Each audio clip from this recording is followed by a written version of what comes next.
부모가 찾아와서 설득을 해도 일본의 패전을 믿지 않았습니다. 그는 모든 것이 미군의 교활한 기만 전술이라고 믿었고, 그래서 결국 옛 상관이 와서 가짜 명령서를 낭독해 주고로 말미암아 30년 만에 항복을 했고, 그리고 또 하나의 사건은 제가 설교할 때마다 몇 번 반복했던 내용인데, 괌에서 28년 동안 동굴 속에 숨어들어 살던 일본군이 나타났는데, 그가 포로가 되자니 자결을 해야 된다고 하는 훈령을 못 지키면 군법에 의해 해고되는 것이 두려워서 이 동굴에 갇혀서 이렇게 오랜 세월 바깥 세상이 바뀌었음에도 불구하고 나오지 못했다라고 하는 것입니다. 동굴에 갇힌 그 죄수들은 벽에 비친 그 그림자를 객관적인 실체로 안다고 하는 플라톤의 깨우침의 말처럼, 또 철학자 베이컨도 개인의 성향 때문에 사실 있는 그대로를 믿지 못하고 바라보지 못한다고 하는 편견이라고 하는 우상의 동굴 속에 갇혀 산다고 하는 것입니다. 이렇게 세월을 살아가는 동안에 저와 여러분에게 한 가지 찾아오는 것이 무엇인가 하면 생각의 고착화 상태가 되어진다라고 하는 것입니다. 생각의 고착화 상태를 유교에서는 무엇이라고 말을 합니까? 40을 넘으면 불혹의 나이라고 해요. 불혹. 좋은 의미로 해석하면 어떤 유혹에도 흔들리지 않는 그런 나이라고 해석할 수가 있지만, 이것을 네거티브하게 생각하면 어떤 뜻이 되겠습니까? 고정관념과의 관념과 강박감의 이 고집불통의 나이가 된다는 거죠. 다시 말하면 어떤 새로운 정보를 주어도, 어떤 새로운 지식을 주어도, 어떤 깨우침을 주어도 변화하기 싫어하는 나이. 좀 더 쉽게 말씀드리면 자기 습관, 자기의 어떤 생활 패턴을 바꾸려고 하지 않는 나이. 이걸 가리켜서 기성세대, 흔히 젊은 아이들이 하는 말로 하면 꼰대, 이런 말이 되겠죠. 별로 좋은 말은 아닙니다. 그럼 왜 이렇게 되었을까요? 나이를 먹어가고 세월이 지나감에 따라 점점 자기라고 하는 틀에서 벗어나려고 하는 노력을 하지 않는다는 것입니다. 노력을 하지 않는다는 것은 무엇입니까? 받아들이려고 하지 않는 것. 좀 더 구체적으로 책을 보고, 좋은 음악을 듣고, 좋은 영화를 보고, 좋은 드라마를 보면서 거기에서 피드백 되어오는 내 모습을 찾으면서 내게 무엇이 문제인가? 내 생활 패턴은 무엇이 잘못되었는가? 이런 것을 찾고 발견하려고 해야 되는데, 리셉티비티, 수용성이 좋지 않은. 왜? 기존에 가졌던 경험과 지식 때문에. 그리고 또 하나의 문제가 무엇인가 하면, 나이가 들고 세월이 가면 불안이 쌓이고 근심이 생기는 것입니다. 왜 이 불안이 쌓이고 근심이 생길까요? 세상이 너무 빠르게 변화하는 거예요. 요새 어떤 가게를 가서 보니까 이 카운터 보는 것도 이게 쉬운 게 아닙니다. 저는 돈만 막 꺼내주면 되는데, 포인트, 동백천, 네이버페이, 카카오페이, 아이고 이것도 아무나 못하는 거예요. 세월이 이렇게 바뀌었어. 또 커피 한 잔 사 먹으러 가도 키오스라고는 무인 판매기가 있어. 거기에 카드를 넣고 내가 찍어야 돼. 음식점에 가도 이 패드를 갖다 놓고 사람이 이걸 보고 찍어야 돼. 자, 이렇게 세상이 무섭게 바뀌어가다 보니까 불안이 쌓이고 근심이 생깁니다. 빨리빨리 변화하는 세상에 대해서 내가 대처를 못하는. 자, 몸은 자꾸 늘어지죠. 인지 상황도 자꾸만 도태되어지죠. 행동이 불편해지죠. 이러다가 보니까 세상은 빨리 변화하는데 나는 거기에 대처할 능력이 없어지니까 점점 혼란이 가중되고 불안하고 걱정하고 염려스러운. 여러분, 세상이 얼마나 급속도로 바뀝니까? 저는 단정하기를 휴대폰 새로운 모델이 바뀌는 것만큼 세상이 바뀌는 거예요. 그러니까 보세요. 이 물질 문명이 급속도로 변합니다. 가치관, 삶의 자세, 그 다음에 세계관이 엄청나게 변합니다. 단적인 예로 과거에 처녀충각 때는 나이가 들면 당연히 결혼하는 줄 알았어요. 결혼해야 당연하죠. 그러나 요즘 세대는 어떻습니까? 43%가 왜 결혼을 해야 됩니까? 꼭 결혼을 해야 됩니까? 이렇게 나옵니다. 그 귀찮게 남자 치닥거리하고 그 힘들게 처자식 먹여 살릴 이유가 없다는 것이죠. 내 생활이 편한데 뭐 때문에 그런 짐을 지냐 이거예요. 그러니까 애도 안 낳겠다는 거예요. 결혼해서. 이렇게 변화하고 있습니다. 지금 혼자 사는 가구의 수가 지금 50%를 넘어가고 있어요. 이런 세상에 우리가 삽니다.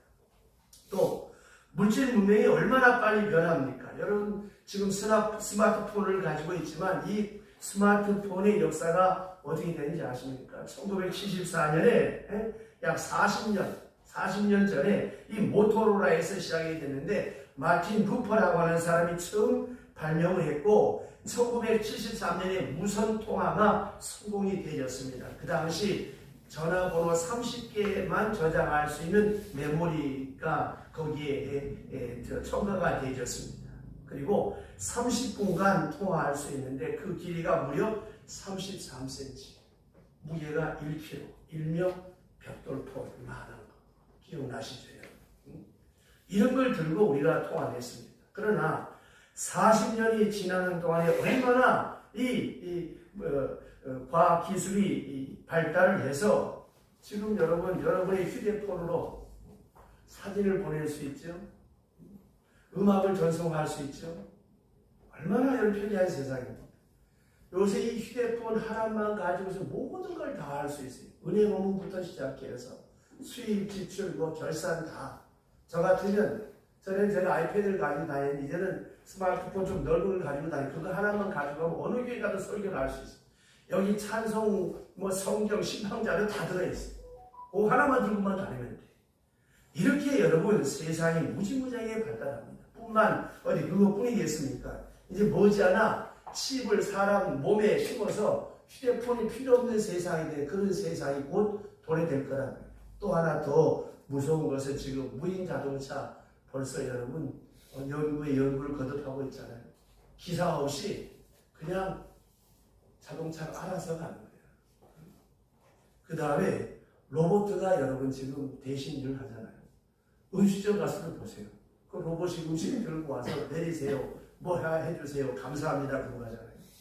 얼마나 여러분 이렇게 무섭게 세상이 발달합니까?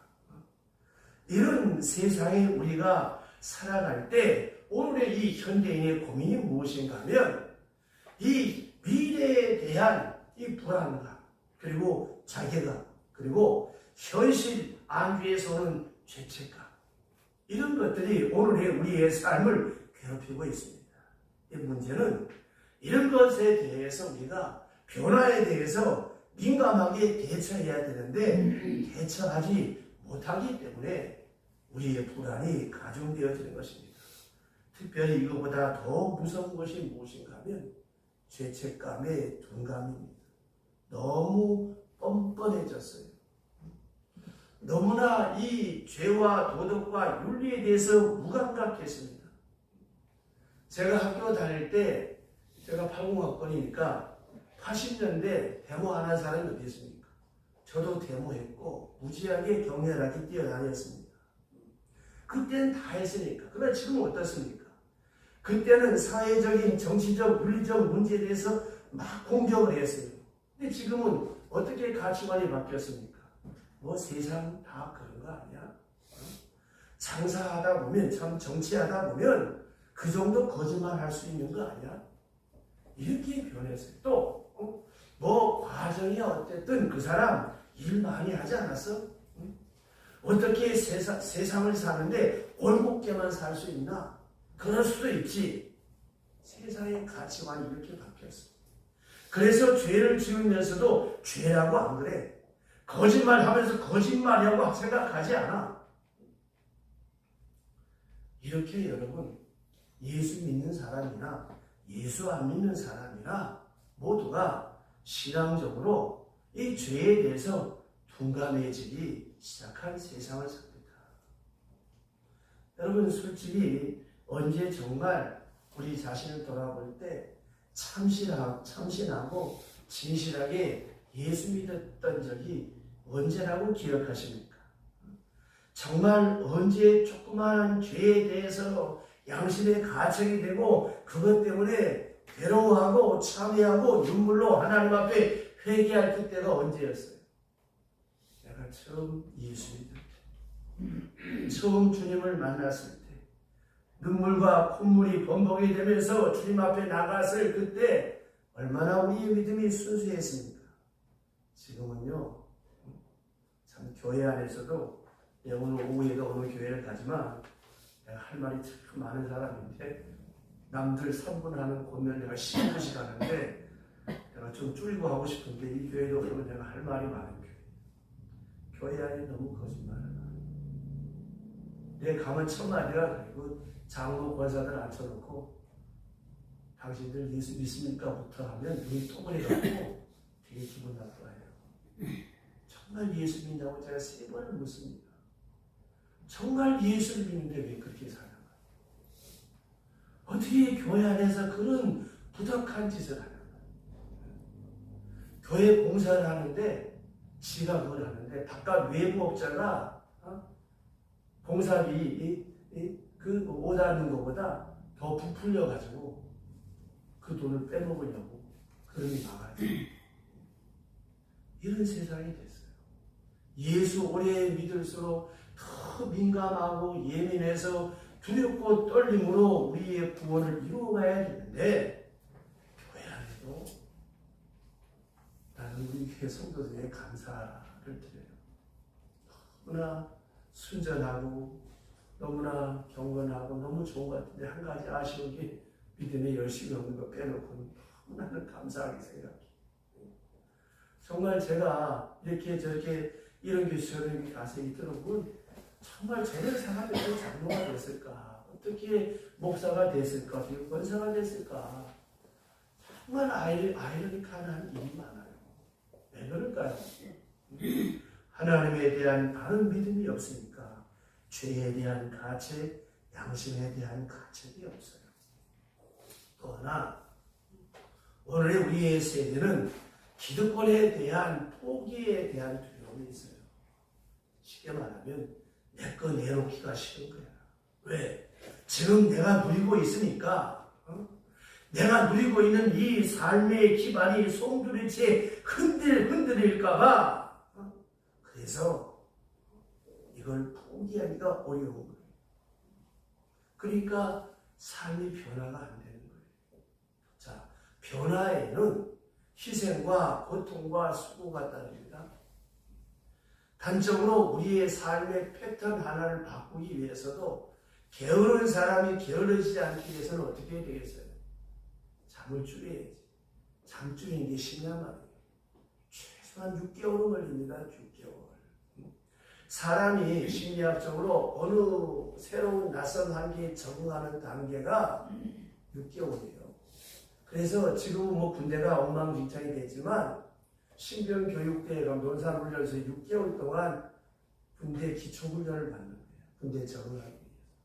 요새는 한 달 만에 하니까 문제가 되는 거예요. 이것처럼 사람이 누리고 있던 기존에 살던 삶의 질서를 깨는 것이 그렇게 쉬운 것이 아닙니다. 그러니까 변화가 없지. 그리고 변화가 없다고 하면 어떻습니까? 그 틀에 갇혀가지고 자기의 아집과 고집만 생기는 그런 결과는 어떻게 될까요? 도태되고 무너지고 마는 것이죠. 또 하나가 있습니다. 오늘 현대는 권위주의가 통하지 않는 시대가 됐어요. 이 말은 위아래가 없습니다. 나이로 누르는 그런 시간이 통하지 않아요. 나이가 무슨 벼슬이냐? 이렇게 나오는 세상. 그럼 어떤 세상이냐? 실력 위주의 사회가 되었습니다. 어른의 말이 논리에 맞지 않으면 젊은이들이 반박을 합니다. 대듭니다. 그걸 다른 말로 바꿔 말대꾸라 그러지. 그런데 이제는 그런 것이 안 통하는 세상이 되었습니다. 또 하나 우리 시대는 특히 이기적이다. 옛날에 우리 어머니, 우리 아버지들은 자식을 위해서 온갖 희생을 다했어요. 그러나 지금은 아니다. 기도 많이 해야 될 거예요. 자, 보세요. 옛날에는 전부 다 자기 희생이었어요. 자식을 위하여 부모는 아주 모든 걸 다해 놓았어요. 이제는 그런 세상이다. 부모도 자식을 위해서 희생하려고 하죠. 그러니까 요새 애도 안 낳지만 애를 하나 이상 낳지 않잖아요. 희생하기 싫다는 것이죠. 더 무서운 것은 부모가 자식을 죽이고 자식이 부모를 죽이는 이런 일들이 얼마나 비일비재합니까? 이 세상에서 가르치는 윤리가 뭐겠습니까? 남에게 피해 주지 않고 나도 남에게 절대 피해 당하지 않고 이렇게 살라는 거 아니겠어요? 그런데 세상이 이렇게 무섭게 가치관이 변하고 삶의 패턴이 이렇게 추락하고 있습니다. 자, 이런 변화하는 세상 속에 교회가 있어요. 교회가 변화하는 세상 속에서 변화되지 않으면 어떻게 되겠습니까? 도태되고 마는 것이죠. 세상의 애물단지가 되고 마는 것이죠. 그 옛날 그대로 아무 변함 없이 그냥 맨날 모여서 찬송이나 부르고 예배 드리고 헌금이나 걷고 끼리끼리 이렇게 되면 그 교회는 무너지고 마는 거예요. 여러분 아침에 보셨던 것처럼 선교주일 기도는 남들은 우리 교회가 꽤나 많이 모인 줄 알아요. 그렇지만 우리 교회가 늘 넷째 주일마다 이 선교주일을 선포하고 함께 기도하는 이유가 뭐예요? 이 교회의 존재의 목적이 뭐예요? 복음을 전하는 것입니다. 세상 가운데 빛이 되는 것이고 소원이 되는 것이고 많은 사람에게 희망을 주는 그런 교회가 되어져야 되지 않겠습니까? 그래야 여러분 교회가 세상의 희망이 되는 거예요. 그러면 교회가 희망이 되는 길이 무엇이겠습니까? 교회가 변해야지. 그러면 교회가 변하는 길이 어디 있습니까? 교회가 뭐예요? 교회는 눈에 보이는 무형교회와 보이는 유형교회와 보이지 않는 무형교회가 있어요. 이 보이는 유형교회는 건물이에요. 보이지 않는 무형의 교회는 뭐예요? 여러분 한 사람 한 사람이 교회예요.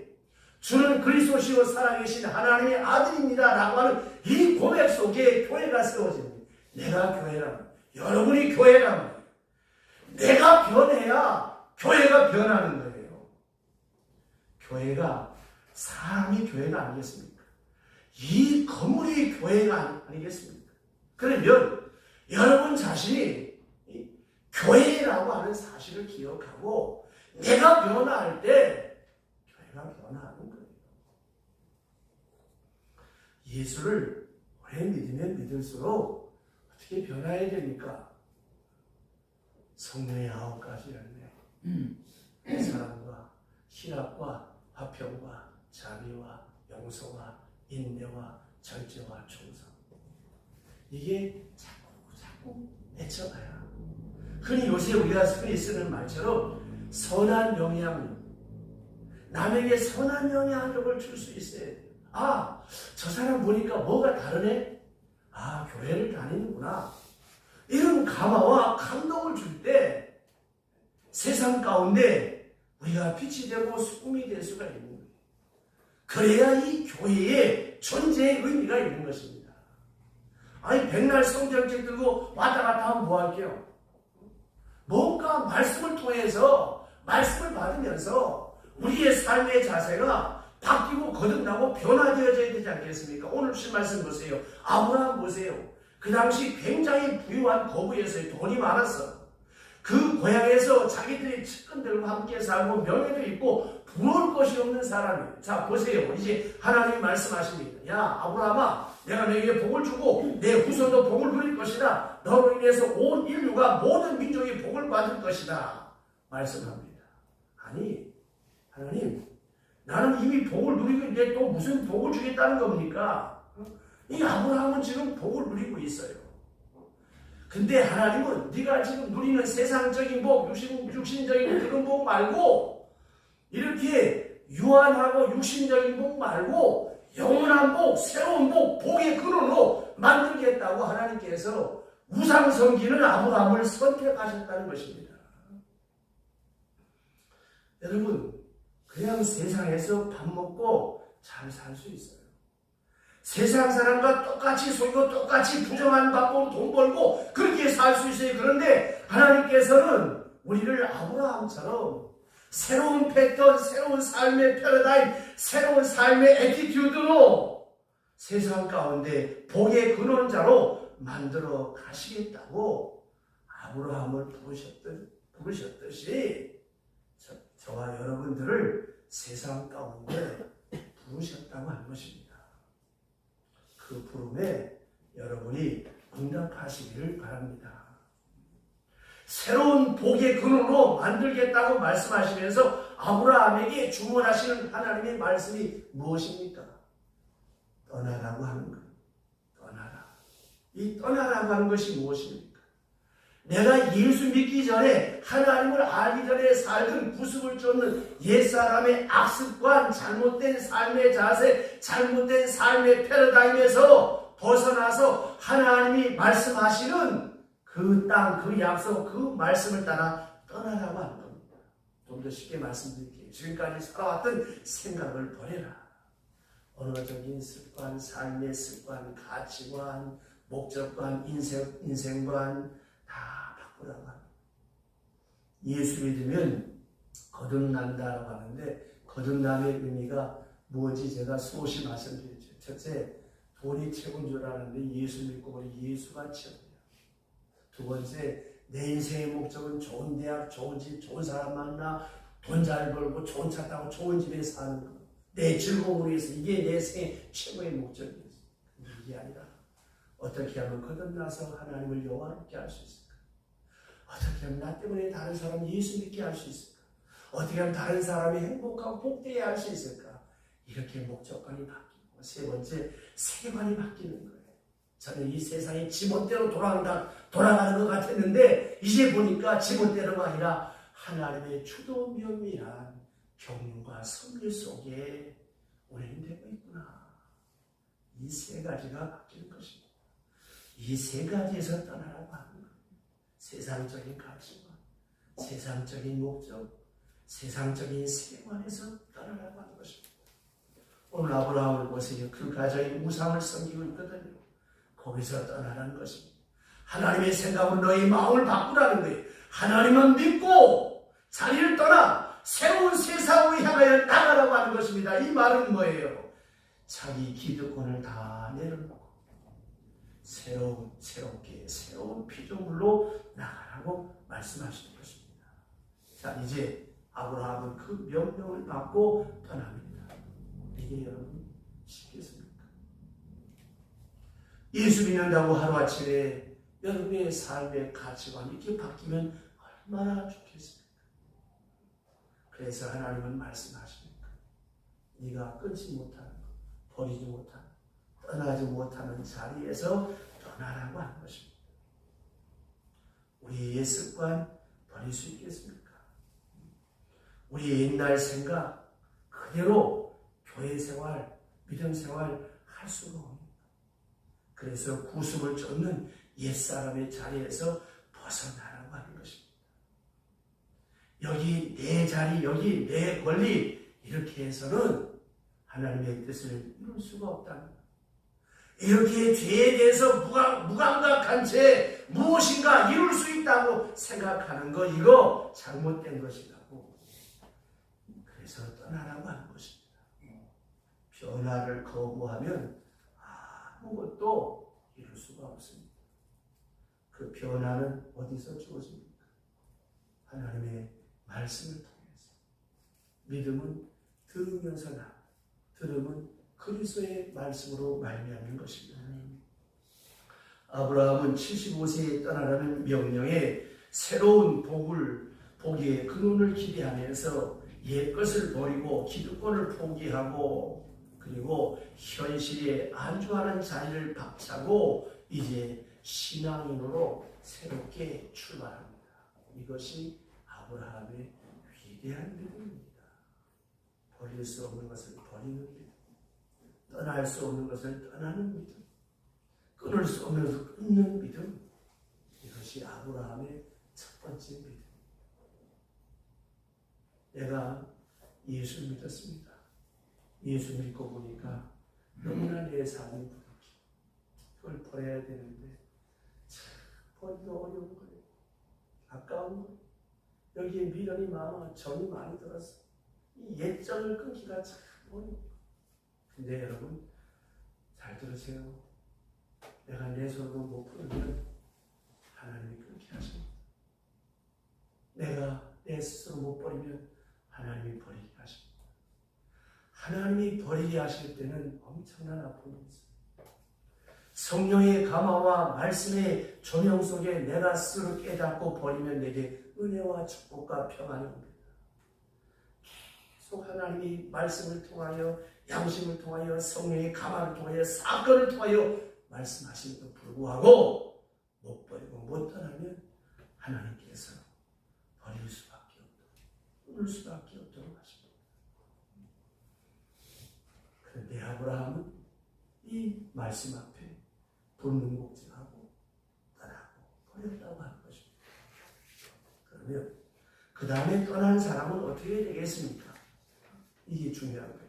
떠났다고 당장 뭘 했다고 당장 하늘에 돈벼락이 쏟아지고 기사와 이적이 일어나고 내가 기도하면 막 하늘문이 팍팍 열리면 누가 못해? 하나님의 약속의 말씀을 믿고 인내해야 돼요. 자, 2절 3절 보세요. 12장 2절 3절 큰 소리로 시작. 내가 너로 큰 민족을 이루고 내게 복을 주어 내 이름을 장대하게 하리니 너는 복이 될지라. 너를 축복하는 자를 내가 복을 내리고 너를 저주하는 자에게 내가 저주하리니 땅의 모든 족속이 너로 말미암아 복을 얻을 것이라 하시니라. 아멘. 자, 그런데 이 약속의 말씀이 당장 이루어지지 않습니다. 그 이후에 떠난 이후에 아브라함에게 이 축복의 길이 아닌 고난의 길이 다가옵니다. 분명히 앞에 약속하시는 복의 근원이 될 것이라 말씀하셨고 네가 축복하는 자를 내가 축복하고 네가 저주한 자를 저주하겠다고 이런 보호의 언약까지 주셨음에도 불구하고 당장 아브라함에게 고난의 길이 다가오고 역경의 길이 다가오고 생명의 위협이 다가오고 있습니다. 전쟁이 있습니다. 가정 불화가 있습니다. 불임의 고통이 찾아옵니다. 하나님의 축복은 너무나 먼 데 있는 것 같습니다. 아니 아들을 낳아야 젠장 무슨 민족의 복, 큰 족을 이렇게 하니까. 아니 주신다고 말씀해놓고 세상 25년이 다 돼가도 자식이 없는 거예요. 그런데 하나님이 약속하신 지 25년에 가서야 이삭을 얻었잖아요. 25년이 지나서. 자, 그 사이에 아브라함도 사람인지라 인내하지 못하고 실수를 합니다. 10년을 기다렸어요. 참 대단한 믿음입니다. 저 같으면 못했을 거예요. 어떻게 10년 동안 낙심하지 않고 기다립니까? 10년을 기다리다 결국은 하갈이라고 몸종에서 이스마엘을 낳게 됩니다. 이게 큰 실수고 큰 실패죠.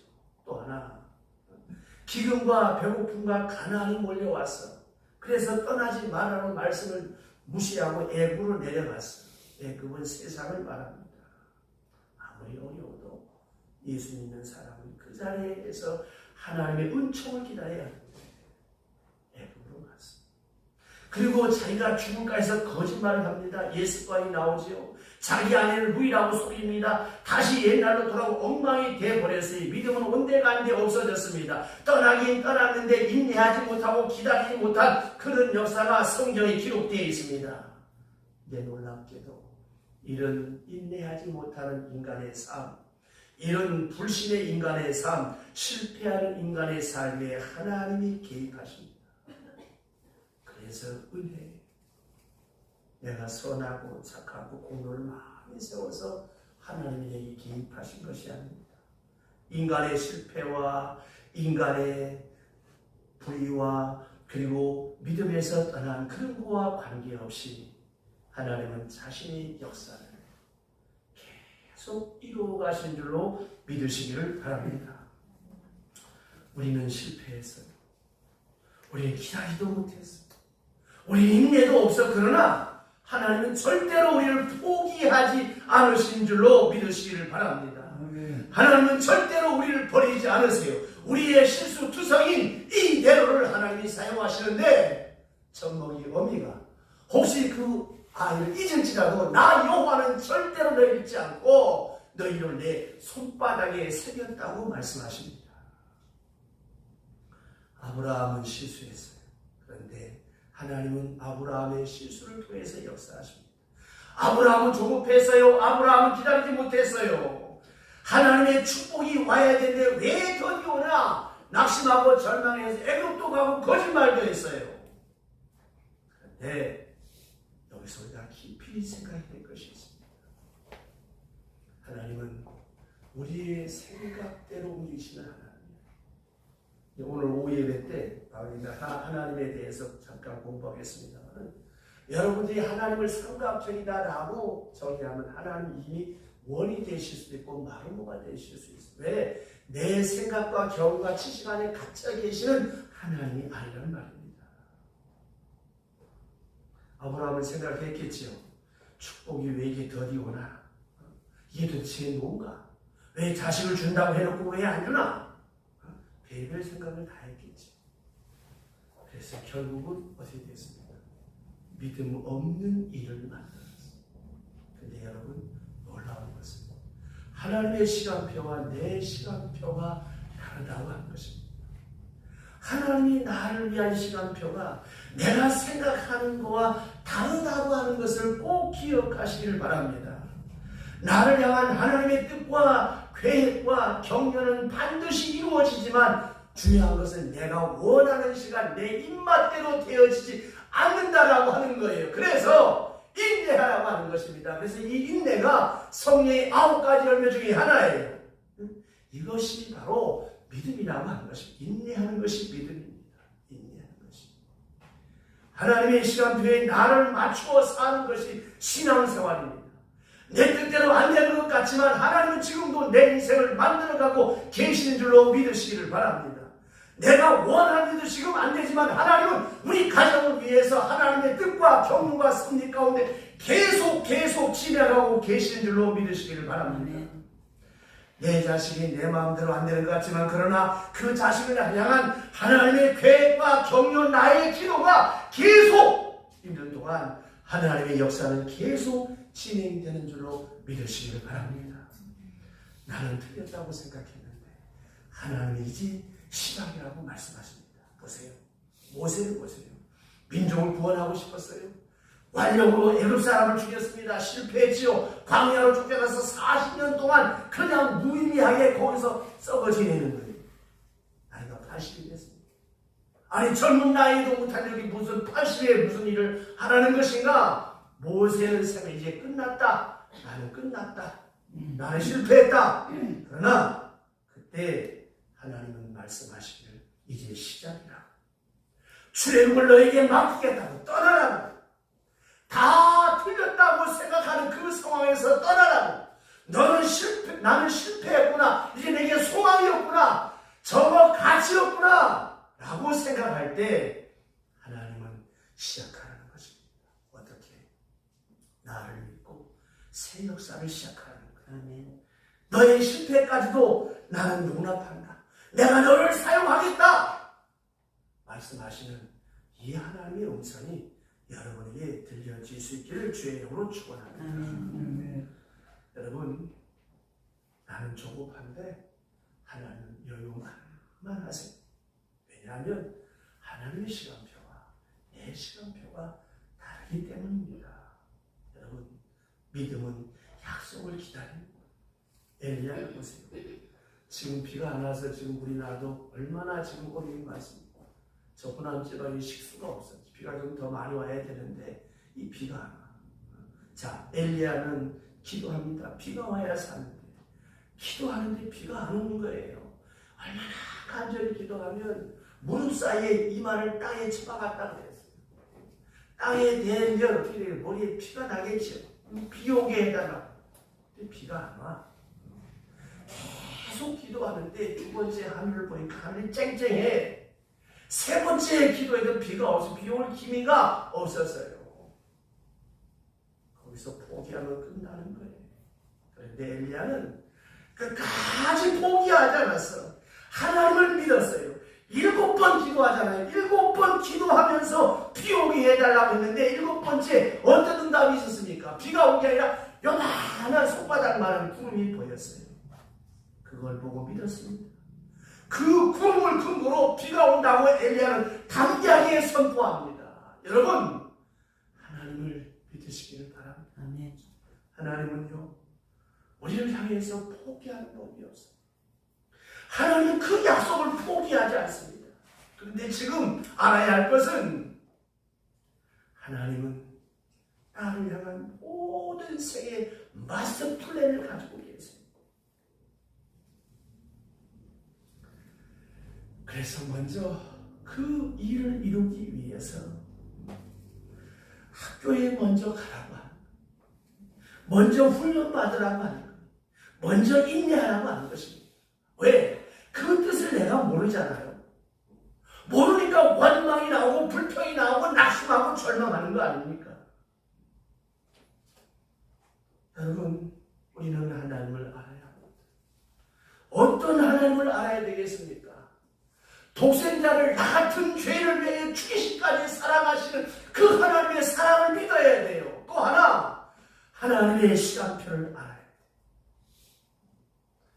자기 아들을 내어주시기까지 나를 사랑하시는 그 하나님이 나를 향한 원대한 계획과 소원을 가지고 계시는데 당장 내 뜻대로 안 된다고 하나님 원망하지 마세요. 하나님께서 부의 그릇으로 나를 만드시겠다고 약속하시는데 그 약속을 믿으시기를 바랍니다. 왜? 하나님이 역사의 주인이시고 우리의 생과 화와 복을 주관하시는 분이시라고 하는 사실을 여러분 믿으셔야 하는 것입니다. 그리고 그 하나님의 역사에 내가 동참하는 것이 믿음이요. 나를 위해서 믿는 것이 아니라 하나님의 역사에 내가 쓰임받고 있다고 하는 사실을 믿고 순종하는 것이 신앙생활입니다. 보세요. 아브라함 큰 민족을 이루겠다. 하나님이 약속하셨는데 아브라함은 큰 민족 보지도 못했어. 아브라함은 그냥 이삭 하나 놓고 결혼하고 죽었어. 큰 민족을 이룬 것은 500년 뒤에 나타났습니다. 500년 뒤에 축복을 아브라함이 맛볼 수 있었나요? 맛볼 수 없었죠. 볼 수 없었지요. 그러나 아브라함은 하나님께로 갔지만 그러나 하나님의 약속은 계속 되어졌습니다. 지금도 유대교, 회교, 기독교에서 첫 번째로 손보는 사람이 누구냐? 아브라함이에요. 아브라함은 죽었어도 하나님의 역사는 계속됩니다. 아브라함은 그 시대에 잠깐 당대의 하나님의 뜻을 위해 쓰임받았을 뿐 그 나머지 역사는 하나님이 또 다른 사람을 통해서 이루어 나가시는 것을 성경을 통해서 보지 않습니까? 우리는 너무나 조급해서 내 손에 안 들려지고 안 잡혀지면 안 됩니다. 놀라운 통계가 있습니다. 몇 번 말씀드린 우리나라 잘 나가는 기업의 CEO들, 또 한국의 큰 교회 목사님들, 그 다음에 또 유명한 정치인, 학자들, 또 우리나라에서 존경받는 사람들 뒷조사를 해보니까 하나같이 그 부모들이 순교자이거나 교회를 위해서 희생한 사람들, 그리고 남을 위해 많이 베푼 사람들. 보세요. 당대의 그 부모들은 다 신고 돌아가셨어요. 그 복을 그 후손들이 다 받습니다. 그래서 말입니다. 인류 역사 구원을 위해서 예수 그리스도가 그 계보에서 아브라함의 계보에서 탄생하시잖아요. 큰 민족 내가 보지 못했다고 해서 하나님의 뜻이 이루어지지 않은 것은 아니잖아요. 나는 당대의 쓰임을 갖고 가는 거예요. 여러분이 기도한 대로 여러분의 생애가 다 이루어지지 않은 것도 많을 거예요. 그러나 여러분의 후손이 여러분들의 희생과 눈물과 헌신과 기도로 복을 받는 줄로 믿으시기를 바랍니다. 12사도가 복음을 전했지만 모두 순교했어요. 그들이 뭘 받습니까? 전 세계에 기독교가 퍼져서 하나님의 나라가 흥왕한 것을 12사도는 목격을 못했지만 그들대로 쓰임받고 그들로 인해서 온 세계의 복음이 전파되는 이런 영광이 오늘 우리에게 주어졌잖아요. 여러분, 저와 여러분이 하나님 앞에 쓰임받는다고 하는 그 자체가 얼마나 귀합니까? 하나님의 역사 그 열매 내가 다 따먹는 거 아닙니다. 그냥 우리 시대에 우리는 믿은 대로 쓰임받고 하나님 나라에 가면 우리가 영광을 받습니다만, 그러나 당대에서도 여러분, 오늘 내가 무엇인가 잘되고 복된 것이 있었다면 가만히 생각해 보세요. 여러분 아버지, 여러분 어머니, 여러분 할머니, 할아버지 한번 생각해 보세요. 뭔가 있었기 때문에 오늘 내게 그와 같은 은총이 주어지는 거예요. 이 세상에 여러분 공짜 없습니다. 저는 무서운 사실을 발견했어요. 목회 40년 가까이 되면서 이 부산 지역에 있으면서 목사님 세계, 평신도의 세계를 보면서 무서운 때가 많아요. 정말 하나님 앞에 복음을 희생하고 헌신한 사람들의 삶의 마지막이 복돼. 그렇지 못한 사람은 다 하나같이 민망스럽고 어려운 것을 많이 보게 되면 두려울 때가 많습니다. 당대도 우리 당대도. 그래서 말입니다. 우리 예수 잘 믿읍시다. 눈에 보이지 않는 하나님을, 눈에 보이는 하나님을 믿고 내 삶의 자리가 어떠하든지 어떤 척박한 자리라고 할지라도 거기서 하고 버릴 말에도 복된 말만 하고 삽시다. 하고 버릴 행동도 복된 행동만 하고 살아. 절대 내 손에 피 묻히지 말고 내 입에 더러운 말 담지 말고 남을 비하고 깎아내리지 말고 축복하고 복을 빌고 위로하고 격려하는 삶을 사시기를 주의 이름으로 축원합니다. 왜? 그래야 여러분 잘 되는 거예요. 우리나라 최초 선교사였던 토마스 선교사가 있습니다.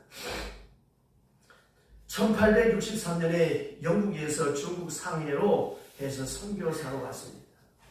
얼마나 배에서 고생하고 그 당시 환경이 척박하고 열악했든지 임신 중인 그의 아내가 그만 그 배 안에서 얼마 못돼서 유산하고 죽고 맙니다. 20대 초반의 젊은 청년이 얼마나 가슴이 아프고 쓰리겠습니까?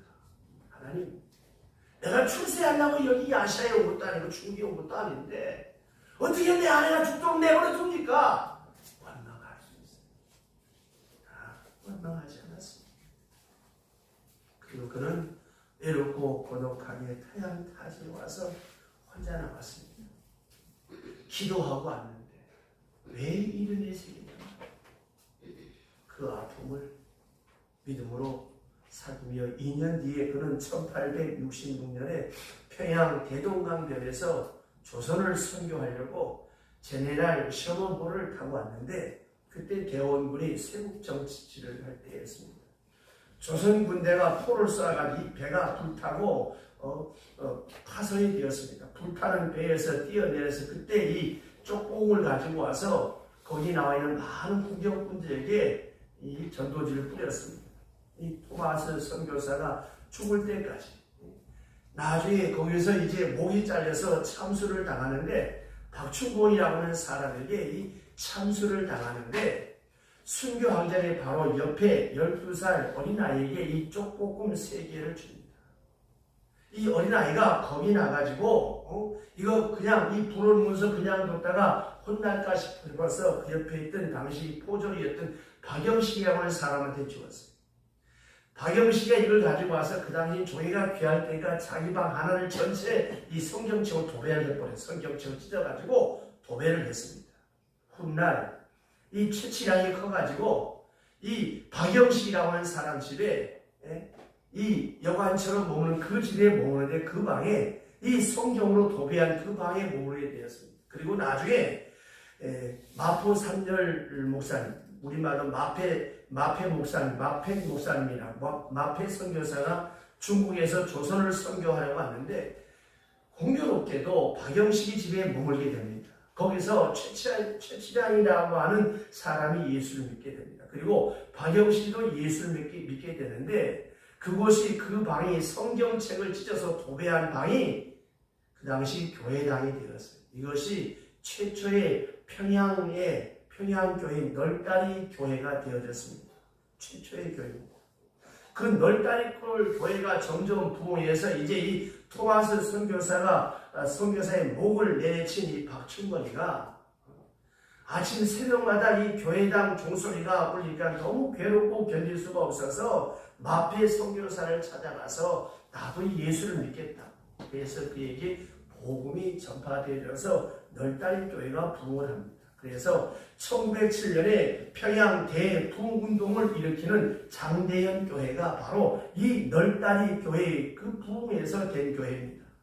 자, 토마스 선교사는 선교하러 왔다가 아내와 함께 임신 중인 아이가 함께 죽었어요. 자기도 복음을 전하지도 못하고 아무 열매도 못 보고 죽었습니다. 그러나 그 순교 하나의 열매가 오늘 우리가 예수 믿게 된 근원이 된 줄로 믿습니다.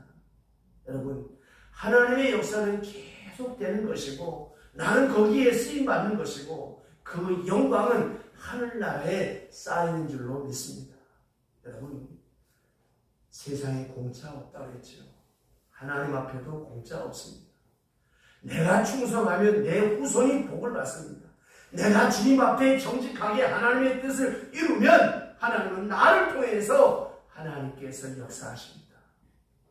교회를 향한 수고와 헌신, 겸손 이 모든 것이 다 하나님 앞에 상급이 되어서 반드시 하나님은 복을 줄 줄로 믿습니다. 우리는 하나님의 역사에 내 시대에 이 쓰임받을 만한 하나님의 사람으로 내가 오늘 살아가고 있다는 이 사실을 기억하고 여러분에게 어떤 직분, 어떤 사명, 어떤 일이 주어질지라도 내게 이런 일이 주어졌음을 감사하게 생각하세요. 자주 말씀드리죠. 내가 누구를 위하여 돈을 쓸 수 있다는 게 얼마나 감사합니까? 내가 누구를 위해 밥을 한번 지을 수 있다는 것이 얼마나 감사합니까? 남편이 없어 보세요. 어떻게 밥을 지어서 밥상 차릴 수 있겠어? 내가 섬기는 교회가 없다면 어떻게 교회에 봉사할 수 있겠습니까? 내가 병들었으면 어떻게 전도할 수 있겠습니까? 여러분, 우리에게 주어진 이 기회를 통해서 하나님의 거룩한 영광이 나타날 수 있기를 주의 이름으로 축원합니다. 기도합시다. 하나님 아버지,